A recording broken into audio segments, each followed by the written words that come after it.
Sekretaris Jenderal Partai Demokrasi Indonesia Perjuangan atau PDIP Hasto Kristianto mengatakan PDIP bisa memenangkan pemilihan legislatif 3 kali berturut-turut meski dilukai sosok yang dibesarkan partai.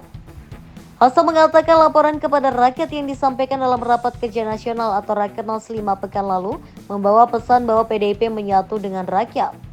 Menurut Hasto, laporan tersebut memamerkan bukti bahwa PDIP secara konsisten bersama rakyat.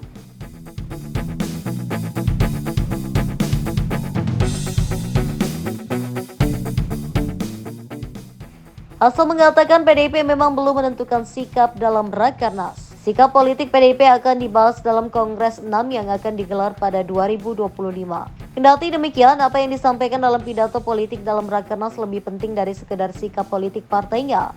Ia mengatakan pesan yang disampaikan Rakernas adalah bagaimana PDIP menaruh perhatian pada memburuknya demokrasi dan berbagai persoalan negara akhir-akhir ini. Dalam pidatonya, Ketua Umum PDIP Megawati Soekarnoputri menyindir sejumlah kebijakan pemerintahan Presiden Joko Widodo. Putra Presiden Soekarno ini juga menyinggung soal intervensi penguasa dalam putusan nomor 90 Mahkamah Konstitusi soal batas usia kandidat Pilpres. Putusan ini menjadikan putra sulung Jokowi Gibran Rakabuming Raka sebagai cawapres Prabowo Subianto. Megawati mengkritik soal menumpuknya utang pemerintah dalam pidato politik hingga menyinggung kebijakan impor pada acara penutupan. Kader PDIP sempat meneriakan nama Jokowi saat Megawati menanyakan siapa yang harus disalahkan dalam kondisi MK saat ini. Menyitir cendekiawan Muslim Indonesia Sukidi, Megawati menyinggung fenomena kepemimpinan paradoks yang memadukan populisme dan Machiavelli di Indonesia saat ini. Ia menyinggung autokratik legalisme yang menjadikan hukum menjadi alat bahkan pembenar dari ambisi kekuasaan itu. Kepentingan terjadi, bahkan jabatan menteri pun yang ibu dengar nih sekarang ini sudah mulai pada rebutan deh. Ketika menghadapi krisis multidimensi, saya lebih memilih membentuk kabinet yang ramping dengan jumlah menteri 33, tapi bersifat zakon kabinetnya yang profesional. Jadi benar, the right man in the right place. Terbukti krisis dapat diatasi dan seluruh hutang terutama dengan International Monetary Fund dapat dilunasi. Pertanyaan saya, ayo mikir, utang kita ini gimana cara bayarnya? Ayo mikir loh, jangan enak-enakan tidur loh. Ayo ibu-ibu itu, kayak apa kalau terjadi? Gimana? Ya silakan.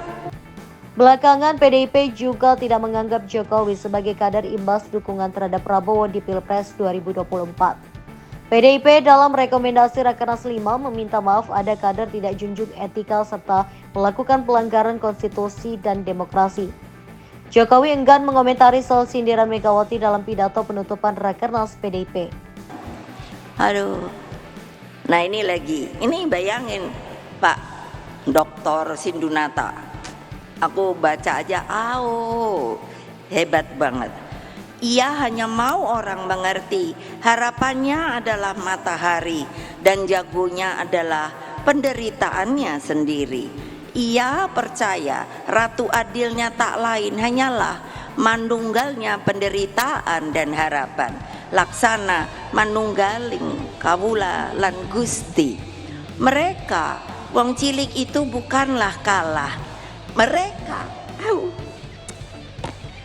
hanya menitipkan rahasia penderitaan, tempat tersimpannya harapan akan masa depan di negeri yang indah, yang gemah, loh jinawi, Indonesia Raya yang kita cintai.